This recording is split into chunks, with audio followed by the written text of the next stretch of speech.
I set it to channel 3 and then press record? Doesn't matter what channel you're on. You just have to press the button. And then you put the tape in. The tape is already in, you moron! Start the show!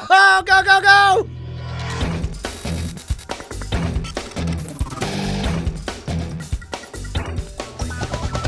Welcome to Cordkillers, our mission to report the intel from the front lines of the cord-cutting revolution so that you, my friends, have the information you need to be able to watch what you want, when you want, where you want, on whatever device you want.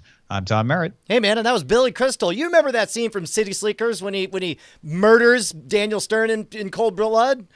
I never saw City Slickers. Oh, you but did? I'm pretty sure that wasn't in there. No, yeah, correct. That's a clip from Funny or Die did a spoof that I think is more precious than funny about it's the guys from City Slickers playing the characters that they played. But they're in Westworld, and so they're being debugged. And basically, Billy Crystal is still his lovable, laughable, neurotic self, but then also just murdering people who disagree with him. And so they got one of the guys, I think it was Sylvester, or the other one, Felix. I don't know. But they got one of the actors, and they did a good job of recreating Westworld. It wasn't like guffaw funny, but it was kind of adorable. They got Clementine to do a cameo. That was pretty amazing. Oh, that's right. Yeah, no, that's right. So anyway, as a lot of Funny or Die stuff, you watch it and you nod and go, "That was funny." Yeah. No, good. Yeah. I'm glad that exists. But you don't laugh. Who I'm really glad exists is our guest. What are you talking about? A writer of the Doctor Strange movie, C. Robert Cargill. Hi guys, thanks for having me. Dude, thank you so much for joining us. We're bucking a trend after years of both of us being too busy for the other. This is the fourth time you've been able to join us for one of our broadcasts, man. We're thrilled. Yeah, no, I'm thrilled as well, especially, since technology works that we can just broadcast and hang out, and this is a lot of fun, and you don't have to cross the town lake to get to each other either. I'll tell you what, man. These days with traffic, especially since this is done in the afternoon, I don't have to contend with Mopac during rush hour. Yeah, dude, exactly. It's feeling like we're farther and farther apart. Even though we haven't moved, we're yeah. All right, well, let's get right into things with our primary target. In an attempt not to stereotype ourselves, we will talk about the Netflix earnings later. Instead, I want to talk about Roku rolling out updates to its television software. This is not to the Roku set-top boxes. This is to the televisions that have the Roku operating system built in.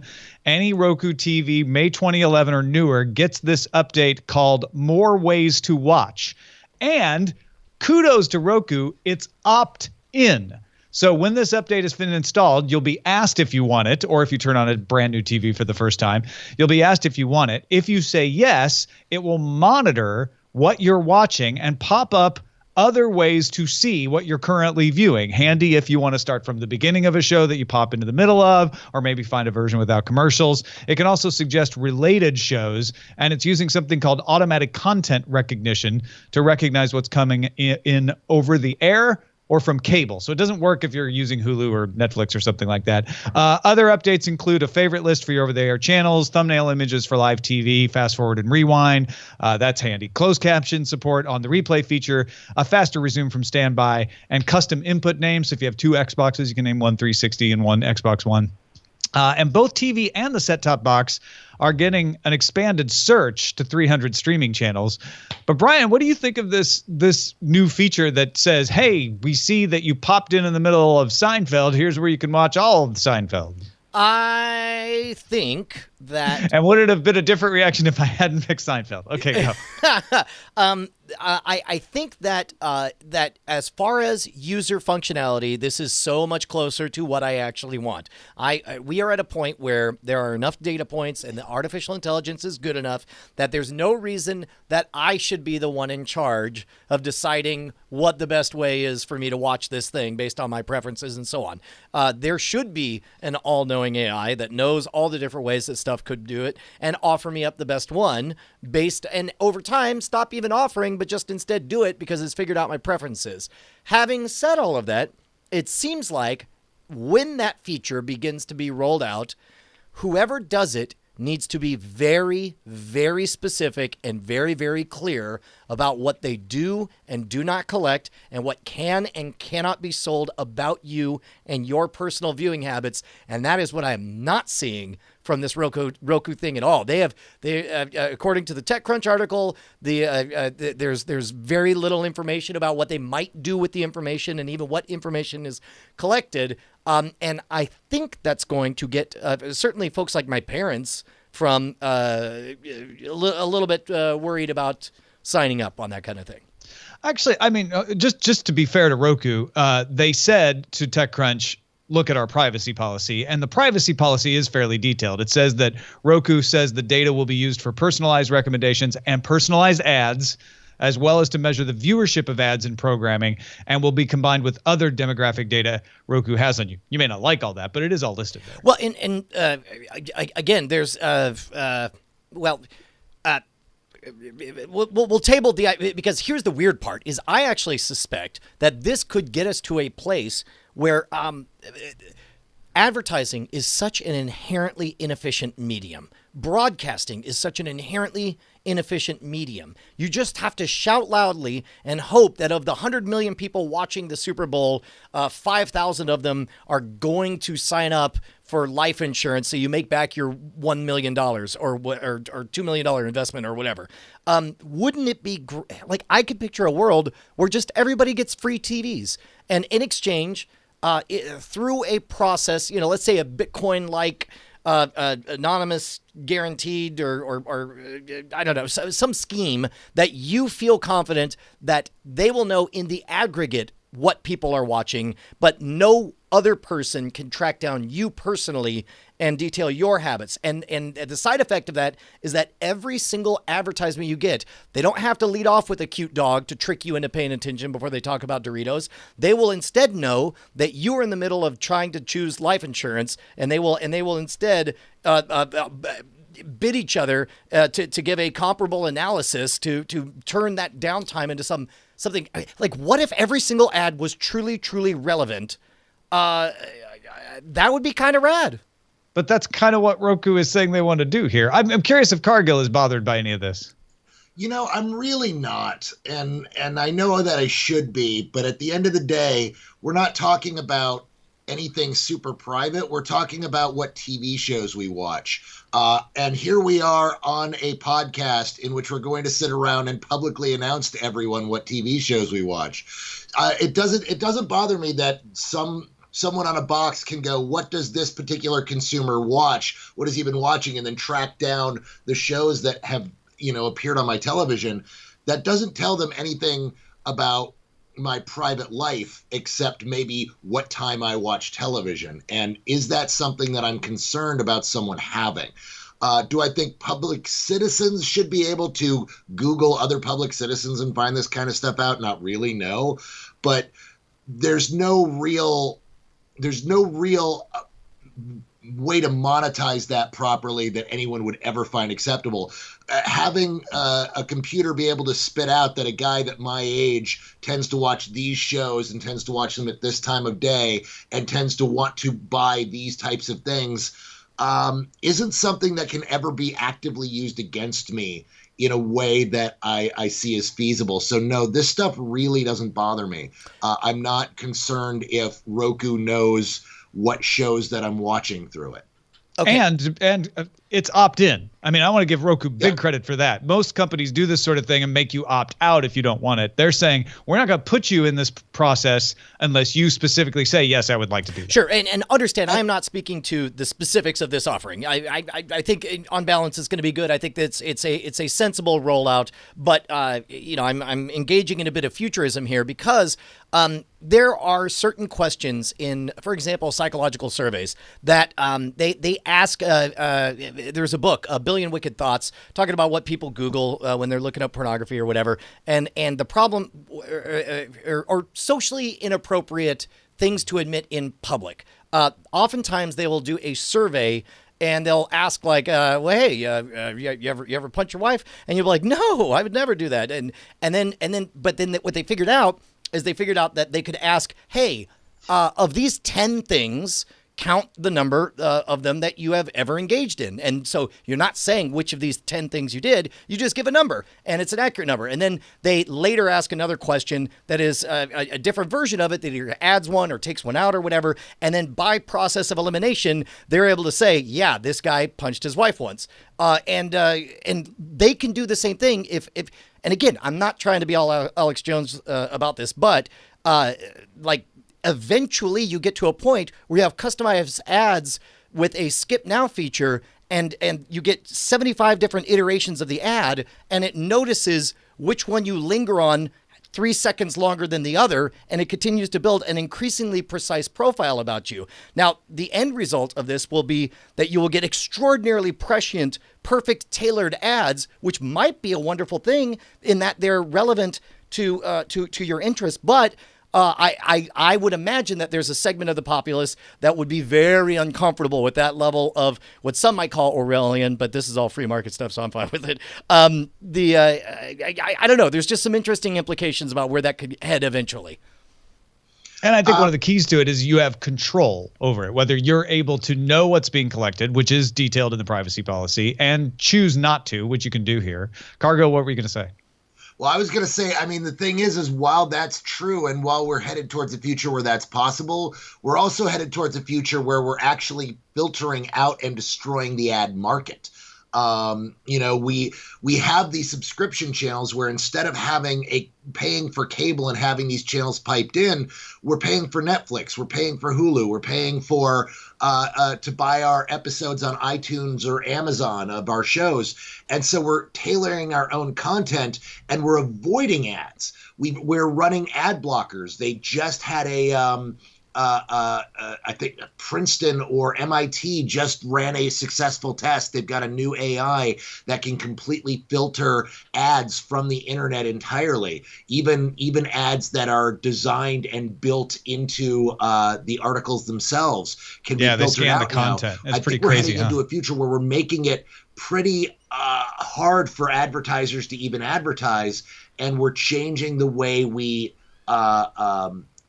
going to be advertised too. I don't know that in 10 years, advertising in media is going to be a thing that is as anywhere near the size that it is now. Well, and this Roku TV platform is a place to give hope to the advertisers. Maybe you don't think they deserve any hope, but this is the kind of thing that can help with that, because the people who are paying for Netflix and Hulu will see these Roku ads because they show up on the screen where you're picking your thing to watch, right? Where you're going to the app, and that's a chance to give like a trailer recommendation or something like that. And they're not easily blocked the way a web browser is.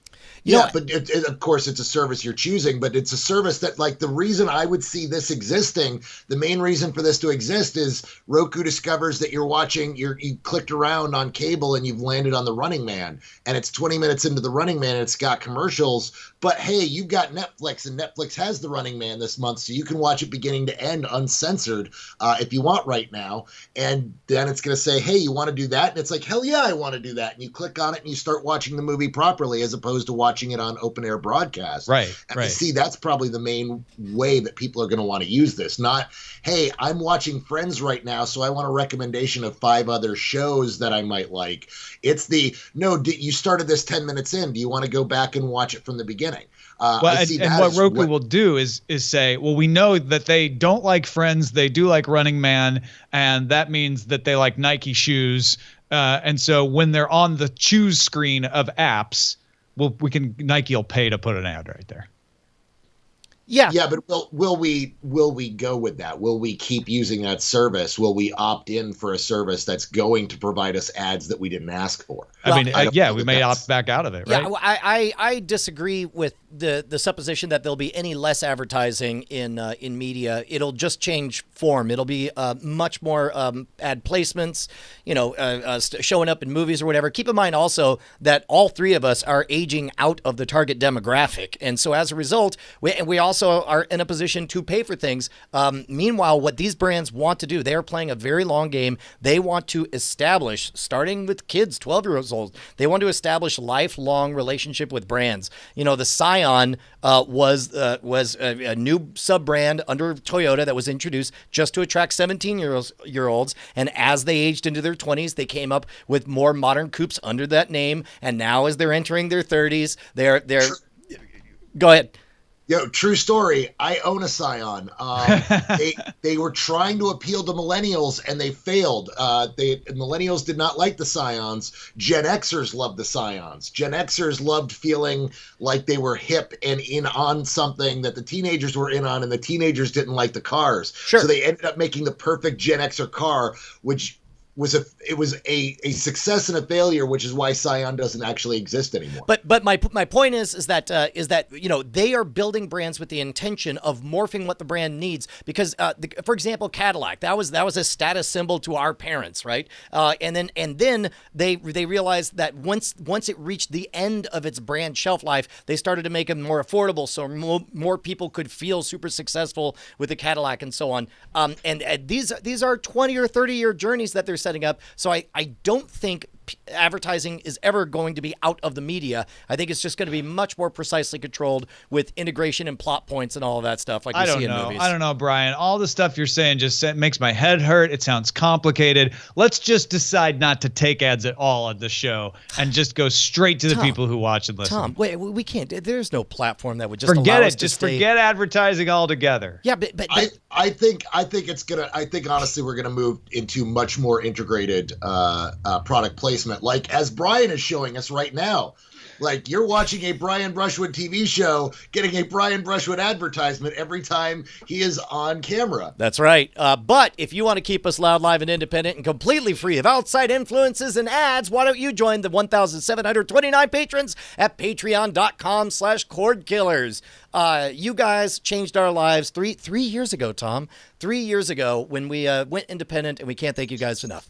Yeah, this show is not brought to you by Hoya Cream of Beans product placement. Tom? Because you support us at patreon.com/Cordkillers. Look, I'm just going to enjoy the crisp, clean, refreshing taste of new aspartame-free Pepsi. And I'm certainly not drinking from a cup that comes from one of the best barbecue joints in Austin, Texas. Not a paid placement at all. Now, on to how to watch. So this is our segment about using the services that let us watch the shows we want to watch. Netflix had their earnings report today, added 1.42 million domestic subscribers and 3.53 million international subscribers. Not only was that a little slower than last quarter, but it also missed Netflix's own and Wall Street's expectations. Both Wall Street and Netflix thought they were going to get 1.5 million domestic and 3.7 million international, so just a little bit under. And Netflix did beat expectations on 37 cents a share with 40 cents a share of earnings, and met expectation of revenue at 2.64 million or billion. But the interesting part with Netflix is never those numbers. The interesting part is, did they get subscribers, which we just mentioned, and what else did they say crazy stuff in their shareholder letter? Netflix expects 600,000 domestic subscribers and 2.6 million international subscribers in the second quarter. That would bring them above 100 million. They say they'll hit their 100 millionth subscriber this weekend. And in the letter, Netflix argued that its members fund its films, so they should be the first to see them, but that it's open to supporting theater chains, like name-checking AMC and Regal, in showing Netflix films. Like, our Will Smith movie, Bright, that's coming out this fall. It also said that its members have cumulatively spent 500 million hours watching Adam Sandler movies. Oh, dear. Are you talking about the $100 million David Ayers directed, Max Landis written Will Smith movie very same, Cargill, that they're very, very desperate to convince theaters to show when they've spent $100 million? So much so that they would just plop a paragraph in their shareholder letter without provocation, apropos of nothing. Although I think that's it's not exactly the most subtle placement or line, but I think it does speak to where they're at, where it's like they are saying, you read between the lines, they're saying our shareholders, it's our cash cow is this giant money fountain that we have built that's just going to keep on going month over month. But having said that, there is an opportunity for us to get more mainstream cachet by having theatrical releases of movies that we've created. Again, not the most subtle placement, but I think the right sentiment for them to express. You know, it's a very interesting argument that's going on right now. I'm a little baffled that they haven't worked something out yet with the theater chains. They clearly really want it. They really have been pushing to get to a day and date so that people like me, who are me and my wife, we love getting out of the house. We love going to an Alamo Draft House and watching a movie. That's just something we like to do at least once a week. And we very much want to see Bright on the big screen. Like, every name attached to this movie is a name on its own that would pull us out to the movie theaters. But we're not going to get that choice. It's only going to be on Netflix, and we're only going to be able to watch it at home. Well, good news is that's not 100% true. There will be some theaters carrying it, but they'll be hard to find, and they won't be the big AMC and Regal theaters. Well, right now they've got a 10-screen deal with iPic, and we have an iPic theater near our house, one of the only 10 in the country. So I'm hoping I get to go see it on the big screen. But this is the big test balloon, and I see why they're fighting so hard and making a big deal, because they've been arguing for years that both models can be supported at the same time with something like Bright, that people who want to watch it at home with their family and not go out and not have to deal with the movie theater can do that. And those of us that want to see it on a 30-foot screen in the dark with 200 gasping people all into the movie is a way that we should be able to watch it as well. But they want it to be day and date. They don't want to give a window to the theaters so that the theaters don't get screwed if they make a bad call. So it's a really interesting debate that's going on, and it's David Ehrlich actually wrote a really interesting article today about whether or not Netflix picking up all these indie darlings is killing the indie world, and because these movies can't be seen on the big screen.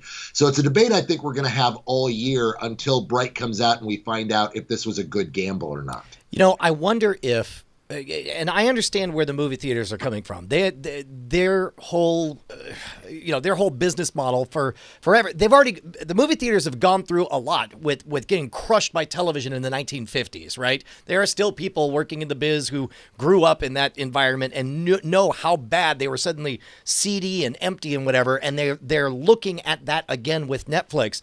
But on the flip side, it's never been easier to switch. You know, they could do a Netflix movie for premiere night only, and then the very next night go back to showing Star Wars or whatever. Like, all they want is to create events that get butts in seats. And you got to figure, even if that window is just as short as one weekend or one night or whatever, as long as they're filling all those seats, then like let's say Get Out came out on Netflix and in movie theaters day and date, and then the immediate buzz was, do not watch Get Out at home. Get out, literally get out of your house, go to the theater and watch it, because being there in that environment, watching it, definitely shapes the experience. And I got to feel like there's some kind of the problem is precedent, though. That may make sense for one film from Netflix, but then once they do it for Netflix, everybody else is going to want that deal, which then limits the number of films in the theaters. They make their money off of getting butts in the seats and buying concessions. And so they don't want to do anything that will risk that foot traffic. And on the opposite side, Netflix doesn't want to do anything that risks people coming to Netflix. Look at their earnings report. They're making money. Their problem is in slower subscriber growth this quarter. And so what drives subscribers? Well, the only place you're going to be able to see Bright is by being a subscriber to Netflix. So what they're doing in the shareholder letter is saying, we're not saying no to theaters. We just want to have a deal that doesn't let us lose that advantage of having the movie on our service. Well, there's another angle to that, though. What they're trying to do is they're trying to legitimize their content even more, and this is by putting movies in theaters. I mean, it's why Netflix hasn't done away with having theatrically released content. Like they're moving more towards an HBO style model, but they're making all their own content. But why are they not only providing their own content? Well, the reason is they want to legitimize that content. They want movies on their service not to be Netflix movies. They want them to be movies you're watching on Netflix. And that's what they're trying to do with Bright. They're trying to legitimize it as a blockbuster that you can see on day and date at home on their service. They want you not to think of it as a cable movie, as a Netflix movie. They want you to think of it as a blockbuster movie that we exclusively have rights to stream at home. All right. And that's what they're trying to do with all their content. And by putting it in theaters, it adds an extra level of legitimacy that these projects don't have right now. Try this on for size. Movie theaters make no money. They rent the movies, and then pretty much all the ticket sales go to cover the rental of the movie. They make money on popcorn and concessions. Distribution, and that made sense because when it used to be expensive to distribute film canisters that had to be assembled, set up, run a projection, and break down. Nowadays, all that is done digital. What if they started, and let's say, maybe 3 events a year where it's like, hey, got a new $100 million movie coming out. It's going to be great. It's got Will Smith in it. We're doing a special plan. If you would like to go see it for free at the movie theater the night before it comes out on Netflix, or the night that it comes out on Netflix, place your reservation. We'll send you QR codes and you get in for free. So now the movie theaters are in the same position they've already been, but now they're running an event that they're able to sell all the popcorn at, and you're able to get your experience, Cargill, of going out and being in the big theater for the big show. Yeah, no, that's not a terrible idea. It's really not a bad idea at all, because it really is about concessions. Like, that's the weirdest thing that I don't understand is how Netflix hasn't worked something out with the Alamo Drafthouse, because the Alamo Drafthouse makes all of its money on food and wine and beer and the experience. The ticket sales are not what drives it. So it's so easy to work something out with Netflix and the Draft House to be like, hey, why aren't you guys showing our movies and giving us that Draft House experience to tie into our films? I don't understand. Because I know I've seen Netflix movies at Landmark theaters, right? A smaller chain. What did they do with Landmark that they didn't do with Alamo? I wonder. That's a really good question. Interesting. All right, let's move on. We got one more thing in how to watch about Hulu's live TV service. Sources say Hulu's streaming service will cost $40 a month. That goes along with what Mike Hopkins, the CEO of Hulu, previously said, that it would be less than $40. Technically, it's going to be $39.99 then, so it'll be less. The rumor is that it would include live TV broadcasts and the Hulu you have now, the on-demand library. Supposedly, there would be a cloud DVR available with the basic package that would not support fast forward, so you couldn't fast forward through commercials, but a premium tier might have a DVR with fast forward and no limit on simultaneous streams, and that would cost you $20 a month or less. And presumably you could also pay extra to get the Hulu library commercial free. So planned for a spring launch. If these sources are correct, you could get Hulu On Demand for $8, like you can now. Hulu On Demand commercial free for $12, like you can now. Hulu Live, which would be this package of channels that are live, plus the old Hulu for $40 a month. Hulu Live and On Demand commercial free for what? $44 if you pay the extra difference between On Demand and commercial free. Hulu Live On Demand unlimited DVR would be $60, and I guess Hulu Live On Demand unlimited DVR commercial free $64. Brian, have I turned you off of this by making it complicated? No. You just left out their new slogan. Hulu, we're super simple, unless you're old. This is and again, sources say this is not Hulu's plan yet. Yeah. So we have to wait. Yeah. No. Right. Knowing the only reason I'm not blowing my stack right now is because this is a sources say story, and I should wait and see. But I don't know that this is going to swing. I'm not in love with Hulu's environment or interface. Now, if Amazon did this, like, I'm already invested. To be honest, that's what all this boils down to. I really like the Amazon environment. I own a lot of stuff on Amazon. It works on all my things. And whenever I go to buy a thing, I buy it from Amazon just because it's the easiest. If Amazon offered all this and it just says, don't use your brain, click this button and we'll take care of you, and then I would click that button. But I'm not going to go invest in Hulu, even though I think my wife still is paying. It's the DVR thing that makes it complex to me. It's like, I get it. There's live and on demand, commercial free or not, right? Why add this extra DVR complexity? Cargill, what do you make of this? I think what they're trying to do is they're trying to differentiate themselves from the other streaming channels by becoming your cable provider. I mean, it's very much all of those options sound exactly like what you have with cable, and they're trying to lure people away from their cable boxes and say, just do it all digitally. You don't need a cable box anymore. We're your cable provider. And I think that offering, all those words, while it sounds complicated, it doesn't bring someone like me who doesn't have cable into their fold. What it does instead is it tells people like my parents, hey, everything you get from your cable company, we have here. And all you have to do is tell us what you want, and we have a price for it. Yeah. All right, let's move on to what to watch in our Under Surveillance segment. Not like real estate. It's all about location. Under Surveillance. Now, coming up in a couple of weeks, we get Guardians of the Galaxy Volume 2, but something we'll be able to watch in a few years will be James Gunn returning to write and direct Guardians of the Galaxy Volume 3. You gotta feel like this is an interior show of support. I mean, you probably know a lot more about this than I do, Cargill, but this kind of announcement before it even comes out sounds to me like everybody is really happy and really bullish on how Volume 2 is going to do. And so they're locking in what they can while they can before they can. Well, when I saw this news today, it was next to the other headline, "Fire is hot." This is the least shocking news of anything. I mean, first of all, interior wise, everyone at Marvel loves James Gunn.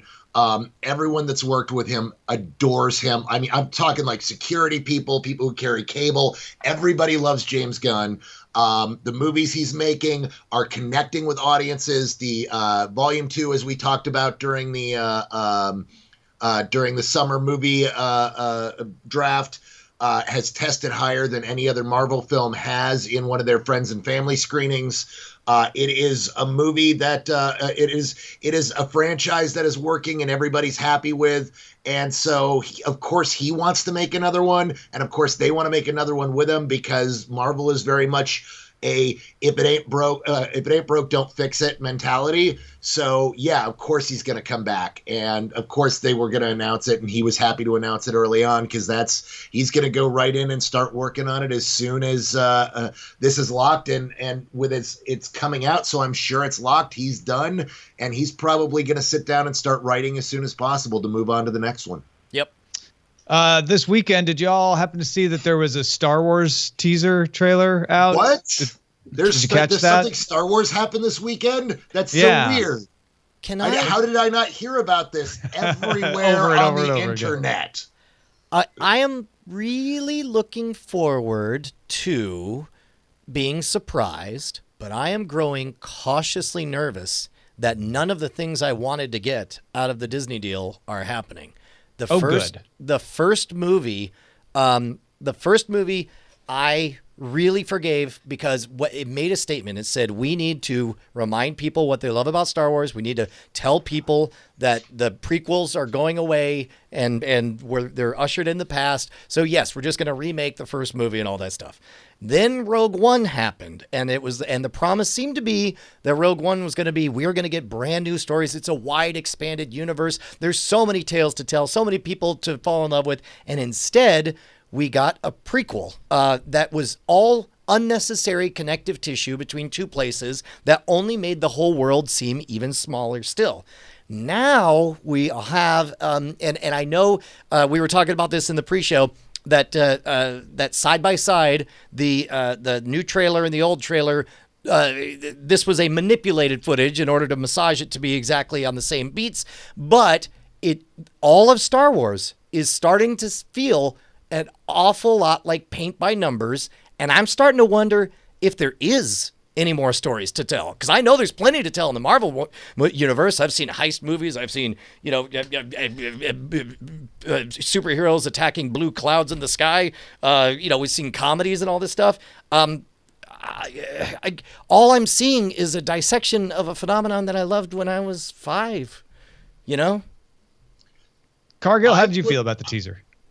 I would agree. I mostly agree with everything Brian says, except I have 2 words to add. Rian freaking Johnson. Yes. Okay. And I am very optimistic in that regard. If it were not for Ryan's involvement, I would not be interested in this movie. Because seriously, I feel the same way. I feel like, Force Awakens was too much of a retread with some really disappointing elements to it. And Rogue One was a movie that, was filled with great potential characters, but no actual characters. And I was left disappointed. But Ryan is brilliant. And he wrote the script. He directed it. He's made 3 brilliant films so far. I know for a fact he is a hardcore fan. I think he's going to push the limits. And I think what's going to happen is he's going to show the model of what can be. And then, of course, that's being followed up with Lord and Miller, who are giving us the Han Solo movie, which ordinarily I wouldn't be interested in, except for the cast that they got and the fact that it's Lord and Miller. Yeah. And those guys are so brilliant and talented as well. So I think what we've had some stumbling at first as they try to find their footing, and we're going to have some geniuses show us how it's done, and then everybody's going to be copying that and trying to push the boundaries of what they can do from that point on. Yeah, I guess this next movie will really be evidence of that way. But it's like I'm so done with Han Solo and characters we know. I'm so done with everyone we've already seen. Listen, we have that? Hold on. I need to get my side in here. We've got the dark side. We got the gray side. I am excited about this. I didn't think The Force Awakens was just a remake of A New Hope. I actually rewatched it again this week and found all kinds of things that I'd forgotten about that I enjoyed. I'm very interested in the story of Rey and Finn and where they're going with it. This teaser looked great to me and got me super excited about it. I will totally agree with you guys on Rogue One that they just didn't create characters. They didn't create the right characters, and I didn't care about them, and that's the biggest problem. But I think if they had, it wasn't a connection to from one thing to another necessarily. It could have been really fun to lead right up to the New Hope. Hopefully with Han Solo they don't make that mistake. But I'm a Philistine. I don't know what I'm talking about. I'm probably pulling the wool over my own eyes and just being a fanboy and accepting whatever they spoon down my throat. I will admit to all of that, but I'm super excited about this. And you know what the thing is I'm excited, but I'm not excited because of what came before. I'm excited for the potential that this has, because I agree with Brian. This is there is a lot of potential in the Star Wars universe, and I feel that it's untapped. I feel like these previous 2 movies spent so much time trying to go back to the well, but now we have people that have proven like Lord and Miller have proven that they know how to go back to the well and make it awesome. With 21 Jump Street, they took a tired, old, dead franchise and breathed new life into it and made great comedy out of it. What kind of comedy are we going to get out of Han and Lando? I cannot wait to see that. So I think so too. I guess my core objection is just this strange fascination that every single property has had about filling in the cracks rather than building a new structure. Like, I don't care what happened between these 2 movies. You don't have to make a whole nother movie to tell me about the peripheral story of I don't like any of that. And if I just want new and fine, have a cameo, have a surprise bit or whatever, but don't say finally the story of how the plans got there was finally told. So, but you like Star Wars Rebels, right? I do. But I don't like the fact that I think I would like it more if it wasn't connective tissue. I would like it more if it wasn't like, and who's the leader of the rebel? Oh! Well, and that's a taste thing, right? I love the connective tissue. I dig into that. I think it's great, and sometimes it's done better than others. But sure. When it's done really well, I adore it. And this is the problem. Go ahead, Cargill. This is exactly the problem with Hollywood. Is I'm flanked on both sides by both opinions, and Hollywood's trying to figure out it can only put out 1 Star Wars movie in a given year. here without cannibalizing itself. So what is that story going to be? Is it going to be something that gives fan service? That gives fan service, or is it something that is going to be new and different but the same? Yep. And so this is a very, very hard line to walk, and all the studios are wrestling with this, because how do you get people out of their seat, out of their off their couches, out to a movie theater to pay for a big budget movie? What do they want in that movie? So that is a really, really hard question, and they're trying to walk that line. And it is very, very hard. It's so weird to watch the audiences for the same stuff that go together to see the movies. I'm sure you guys would go see Star Wars together if you could. Oh yeah, totally. And when but they you guys win want is two when they have different Brian and I movies. both applauding at the end. Oh, yeah. And I'm sure there's, and none of this is to say I'm cynical, or I certainly don't want it to fail. It's just that, I cheerled through 2 movies that didn't give me what I want, and I'm really ready for this. Please don't be a third swing and a miss, Well, let's shift gears to Star Wars Rebels Season 4, which they have decided to make its last. They're just not going to come back after Season 4, because Dave Filoni said, I want to end this story. I don't want to string it on. I think that is wonderful and shows real artistic merit and is the right decision to make. And Star Wars Forces of Destiny is a series of 3-minute animated shorts that's coming to YouTube. So another interesting move to say we're going to do 2D animation and we're going to put it online exclusively and try to sell a lot of toys around it, obviously. But it includes episodes with Rey, Sabine, Ahsoka, and Leia, and some other characters to be announced soon. Lost all interest. As you can tell, you know what people love? Ewoks. Gonna be big money on this one. Everybody loves Ewoks. I don't think they mentioned anything about Ewoks. That's right there in the image we showed. Was a picture there's an of Ewok with Leia? and Ewoks. Nice. Yeah. There we go. And then shifting away from Star Wars for just a quick bit, Fargo returns to FX on Wednesday for Season 3, if you're keeping an eye out for that. And Silicon Valley returns to HBO for Season 4 on Sunday. Let's talk about what we're watching. Cargill, starting with you, what's been filling your eyeballs lately? Well, MST3K came out this weekend. I am a long-time old-school fan of Mystery Science Theater 3000. I was very excited that they were doing a season on Netflix, and then I started watching it and became super excited that they were showing it on Netflix. The taking of this classic kind of 90s nostalgia brand and updating it with a bunch of the people that are part of the current landscape, and then hiring the writers that they've hired to work on these episodes has created something that does everything it did back in the 90s, but knows its audience so well that it's playing to the audience perfectly. And I'm halfway through the season, and I am madly in love with it. Oh, that's fantastic. I watched through the first break of the first episode, and to be honest, I think part of the reasons had nothing to do with enjoying it, but one of the things I was impatient for was to just get back to Felicia Day and Patton Oswalt and Jonah and just tell them, I wanted to see more of them. I was less interested in the shtick of the movie, although I was laughing along with a bunch of their comments of the movie. Yeah, it's weird because the strength of the show was always in the riffing and the laugh out loud moments on the B movies, and I did not get far enough into the movie to really judge it appropriately on that. I'll be really interested as we continue to watch forward to get a feel for. There's some stuff that. This is a group of people who clearly love the source material and are clearly adhering to certain elements of the source material out of homage, but the source material had those things. For example, the wacky inventions that Joel Hodgson did. That was his stand-up act. That was his core competency and his strength, and that was a way for him to wedge his genuine talents into the show. But when they did it on this, it was just sort of like, oh, I'm reading the manual. It says I have to show you an invention, and so they showed an invention that I'm sure is fine. But I really look forward to seeing opportunities for each of these characters to really come into their own and bring what their outside influences have to offer. Does that make sense? Yeah, but keep in mind, Joel Hodgson is he's the head writer and the director of almost all the episodes, if not all of them.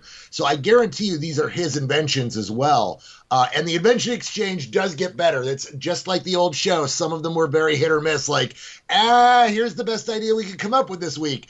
And then you get to episodes here where like they have the disco cannon and it's great. It's just wonderful. So it really does hit all those notes. Like Jonah Ray is also one of the writers on the show. It works just like the old show did. It's just a different host. One of the other interesting things is as the show goes along, all of the old guard show up for different gags. Nice. You see the return of a bunch of old characters. Joel Hodgson shows up in acting in one of the bits. So there's a lot of nods to the old stuff. Everyone else is involved, but it is still the same old model. Like it is, here's everything you loved, and it's the same people doing it. It just happens to be a different team in front of the camera this time. Yeah. Anything else you've been watching you want to mention? Yeah, I just cranked through Dirk Gently's this weekend. Dude, I hear great things about it. A lot of people are asking us to watch that. That's another Max Landis vehicle, right? It is. Max Landis created and wrote it. He wrote most of the episodes. It is stars Elijah Wood and has a great cast, including like the West Wing's Richard Schiff. A lot of great character actors in that show. The show is brilliantly written. It's hilarious. It's adapted from the Douglas Adams books, which weren't that great. As a Douglas Adams fan, I remember when they came out and we were kind of disappointed that it wasn't as good as the Hitchhiker series. What Max has done with it is he's taken it. He has made one of the hippest, most fun series that has come out. It is tied with my favorite new series of 2016 with Stranger Things, and I feel no shame in comparing it. Wow. It is that kind of good. It is everything you want out of that kind of show. It is bizarre. It is well structured. It is fun, and it's got great characters. You give a rat's ass about everybody, and I don't think there's a bad episode in any of the 8. It is a perfectly constructed series. I think it's a masterpiece of a first season. Awesome. And it's not done running yet, right? They're bringing back more seasons. They're doing season 2. But yeah, it's a perfect 8. It's essentially a mystery in 8 episodes. It's a BBC series. They're doing season 2, and they better, because the series ends with hey, that mystery is resolved. Here's a hints of what's going to happen. And then you're like, I need this season now. So you guys have to watch it. Awesome. Dude, we got a jam-packed spoiler in time, right? Yeah, we got Better Call Saul, Justified, The Expanse, and The Leftovers all to talk about on Spoiler in Time. I've been continuing to watch The Magicians, catching up on The Americans, and the one thing I want to mention is the season premiere of Doctor Who, which I had very low expectations for. I really like Peter Capaldi. I have not liked a lot of the stories of the past couple seasons, and this first episode came in strong. The Doctor is not just morose and brooding and torn up and weird anymore. He's solid, and he's back to being a strong character. Bill, the new companion, was adorable and way more of a callback to Rose, someone who doesn't have to try to compete with the Doctor, but just wants to have fun alongside. And it was a really good story. It wasn't the best story, but it was better than a lot that they've had. So positive response from me on Doctor Who. Brian, what about you? Anything of note you've been watching? Yeah, I've been playing a little more Hearthstone, and I found I like having just stuff on, and of everything that I just have on, Red Letter Media keeps delivering the goods. I'm starting to go through their back catalog. They did I think I mentioned it last week. They did an amazing April Fool's joke. Watch all of their stuff. They're great. All right, Bryce, what have you been on the lookout for? Hey, we got a letter from Kevin. Kevin sent along a quickie twofer of these recommendations. He writes, "Hey gang, I wanted to recommend a documentary that I saw on Netflix recently, because if you're anywhere near my age, 50 plus, you'll remember this time period, what happened, and its impact on all of us in the tech world very well. It's called Silicon Cowboys. There's also the AMC show loosely based on this time period called Halt and Catch Fire, which he also recommends. The first 3 seasons are on Netflix. Take care, Kevin, from the Turning Into Sci-Fi TV podcast. Yeah, I really dig Halt and Catch Fire. They just got season 3, so I still have yet to get into this. And if Silicon Cowboys is a documentary on the actual time period, I'm looking into it. Have any of you guys seen either of these things, *Halt and Catch Fire*? Or I did Silicon watch the Cowboys? first couple episodes of *Halt and Catch Fire*, and it's on my, want to get around to watching it type thing. But this documentary, I think much like the OJ thing we discussed before, I think I'm going to be much more interested in the documentary than the fictionalized environment. *Halt and Catch Fire* does have a good amount of drama. I mean, it's fictionalized, right? It's not necessarily the actual story, but I think *Halt*. I haven't seen the fictionalized OJ story either, so I can't really compare. But I think *Halt and Catch Fire* also has legs. If you got something we should be on the lookout for, be sure to email us, cordkillers@gmail.com. Real quickly, before we get to the front lines, Brian, what's been going on with your store? Oh, no, not a damn thing. Instead, all our energy is going into getting people to go to youtube.com/modernrogue, where you can learn to be the ultimate warrior, gentleman, and scoundrel. In this case, we learned how to block a haymaker punch and initiate a takedown from a dude, like former airborne ranger and Brazilian jiu-jitsu badass coach who is fun and funny and one of the biggest geeks I know. In fact, I just got a text from Jason saying when we're going to go have coffee with him. We did a whole series of these, and it's great. Like, me and Jason are actually fighting, and it's awesome. Go watch them fight and subscribe, youtube.com/modernrogue. Let's move on to the front lines. Front lines.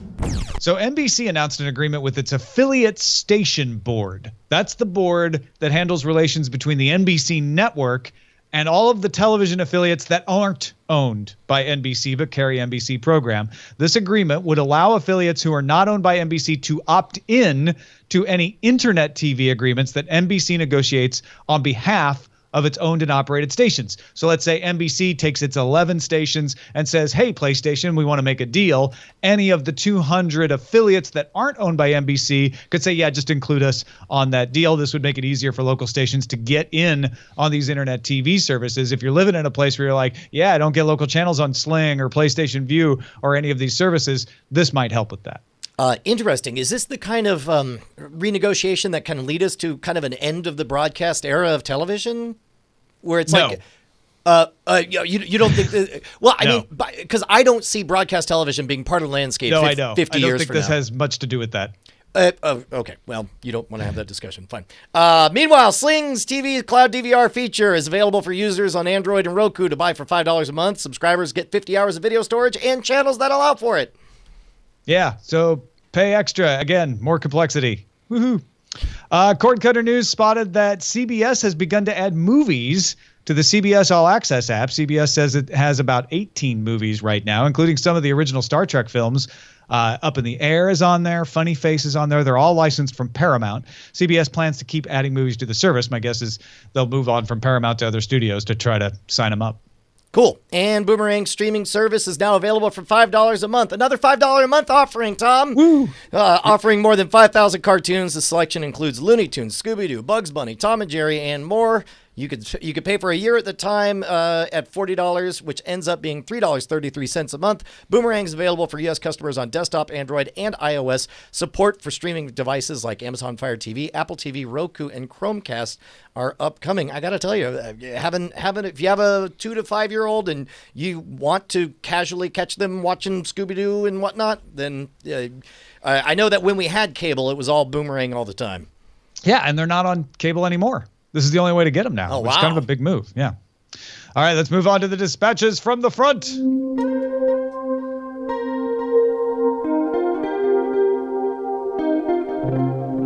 Tom K. writes in episode 165 of Spoiler in Time, Brian had a hard time accepting that the OJ documentary should be considered a miniseries and not a movie. His defense was, if it was a TV series, it should be broken up into a half-hour or 1 hour show. But then Brian turns around and fully accepts that BBC's Sherlock is totally a TV show, even though they are long format. I don't understand this inconsistency. Awesome show. I've listened to you guys ever since you guys were on Twit. Keep up the awesome work. I only listen to you guys and not Twit anymore. Well, you should go listen to them too. But yeah. I swear if I could, explain Tom, yourself, Brian. if I could, I would punch the English language right in its face. If I ever run into it, and you know what? All of verbal communication, I'm just going to punch. I'm going to go make out with telepathy from now on because somewhere my intent got lost. I was and am against clubs that become cliquish and give themselves awards in general. If you're going to have an award show, it should be fair and it should be inclusive. I hate the fact that because the OJ documentary was a very long movie, and it very much was a movie. It was a movie from beginning to end with one story.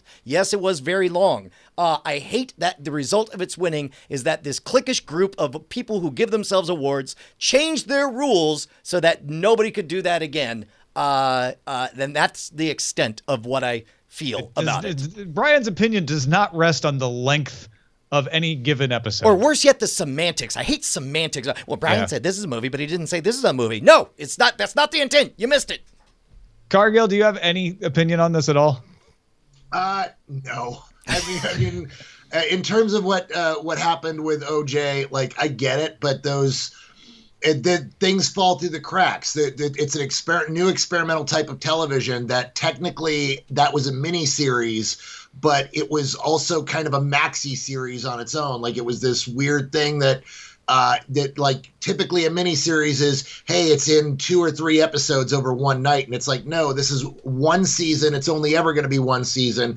And it changed how television was thought about and developed. I know that I've been in several meetings where people are like, hey, we're thinking about taking this and doing this as a single season television show.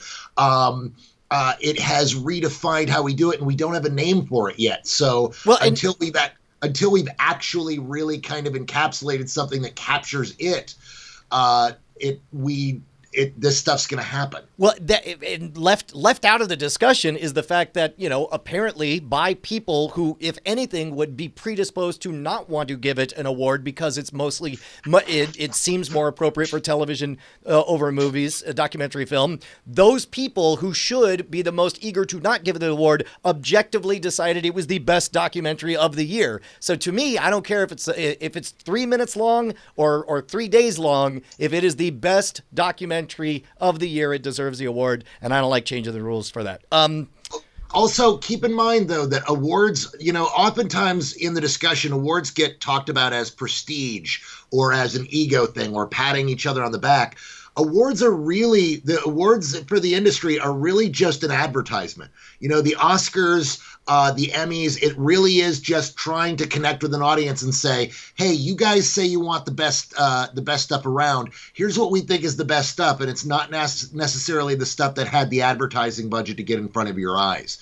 And so stuff like this, like getting awards and people fighting for it and lobbying for it, is really just about people trying to get other people to watch good stuff. Yeah. And so it's getting too bent out of shape over it kind of defeats the purpose. Like the thing is the OJ thing was really good and people should see it. And that's all that the award was about. Agreed. Tim Mathis writes in saying he just finished listening to episode 165 where we were talking about the thumbs up, thumbs down star rating system for Netflix. He says he's an Uber driver and every time he finishes a ride, Uber forces him to rate the customer. What do you think about a version similar for streaming services? I will point out that it's a little bit different because you're being paid by Uber, so they could say part of your job is you have to give a rating on customers, whereas I don't think as a customer I'm forced to thumbs up or thumbs down or give some number of stars. Give me a discount, Netflix, and I'll be forced to rate everything. You know what? Actually, go ahead, get $1 off, commit to every movie. You have to give a thumbs up, thumbs down rating. I think that's a great idea. Mark wrote in and said, is it possible to listen to either of your shows on Google Home or Amazon Echo? If it is possible, please tell me how. This is my main way of listening to podcasts now, but the selection of podcasts on each service is very limited. That's a good question, and I'll bet somebody out there knows. Write us at cordkillers@gmail.com. I have no idea how we're on the Google Play podcast store, I believe, and and we're available through TuneIn Radio, through Alpha Geek Radio on Amazon Echo. So yes, we are there. We don't have time to give tech support on how to find us. We're on the internet. If you find the internet and just start asking around, and they'll guide you over. Meanwhile, Adam Harris writes, blah, blah, blah. He says, I just had an interesting call with Spectrum, formerly Time Warner Cable. At the moment, I have a 50 megabits internet from Earthlink, which is owned by Time Warner, now Spectrum. I was shopping at a local mall, saw a booth advertising the offer for Spectrum 100 megabits internet for $44.95 a month. I called to see if I could get the offer and was told that that was a promotional price for new users, and the regular rate was around $65 a month. Cue eye roll. As I was was talking to the sales rep. She was giving me the standard line about their triple play package, which has 100 megabits internet, home phone, and cable TV for $29.99 a month each. And then I told her I only wanted internet. She said that within 30 days of signing up, I could call and, quote, make changes to the account if I wanted the promotional rate, and it would still apply. I asked if that really meant I could call and cancel cable TV and phone and keep the promotional rate of $22.99 a month for the first 100 megabit internet for 12 months. She said yes. Fingers crossed that they follow through. I'll be canceling ASAP. Hey, spoiler alert, Ruben. It was Ruben apparently. Because I pressed down twice. Ruben, spoiler alert, sales reps will say literally anything to get you to sign up, and they're all wrong, and nobody knows what's going on. I still have to go and fix my AT&T account because I never should have let them talk me into unlimited. That was a bad plan. And Adam has a new 4K TV, a nice 4K TV from LG, the 55-inch OLED C7. Said, with the latest season of Better Call Saul out, where can I get it in 4K? Netflix has old seasons. I'll pay. I bought the last two on iTunes, but I cannot find a 4K digital version. Amazon offers some 4K streaming, but Better Call Saul Season 3 only is in HD. AMC's site doesn't say if the stream is 4K. As far as I can tell, Better Call Saul is only 4K on the international version of Netflix, where it is being aired outside of the U.S. In the U.S., it's on AMC, and it's only HD. Man, I'm going to say that's a bummer, but I'm going to say this is a very narrow artifact of the early the adopter slow problem. rollout. Yeah. Cargill, thank you so much for joining us, man. Oh, thanks for having me, guys. It's been a blast. Absolutely. Tell folks where they can find more about what you got going on and follow you on Twitter and all that good stuff. Well, if you liked listening to me, I do a weekly podcast called Junk Food Cinema. You can find it wherever you get your podcasts. It's me and my buddy Brian Salisbury. We do a different film every week, and we break down why we love it and why you should watch it. This week we're talking Lethal Weapon because we kicked off our summer of '87. We're celebrating the 30th anniversary of one of the craziest, biggest summers in blockbuster history, and every week we're doing a different movie from 1987. You can also find me on Twitter at Massaworm, that's MASSAWYRM, or on Facebook, facebook.com/Massaworm. Fantastic, man. Our website is cordkillers.com. Our email address is cordkillers@gmail.com. We're live on diamondclub.tv Mondays at 7 p.m. Eastern, 4 p.m. Pacific. See you next time. Hey guys, Tom and Brian here. We just wanted to say thank you to all of our $5 patrons who keep us loud, live, and independent. You guys make Cordkillers the production that it is. Your name appears in the video credits and appears in our hearts. And if you'd like to become one of them or see who they are, you can go to patreon.com/cordkillers. You'll need to do more than just go there, though. You'll have to sign up and, pledge an amount. But Unless you just want to see who they are. Well, I mean, you could gawk. That's a little creepy, isn't it? If you want to be a gawker, Let's go. it's up to you. Diamond Club hopes you have enjoyed this program.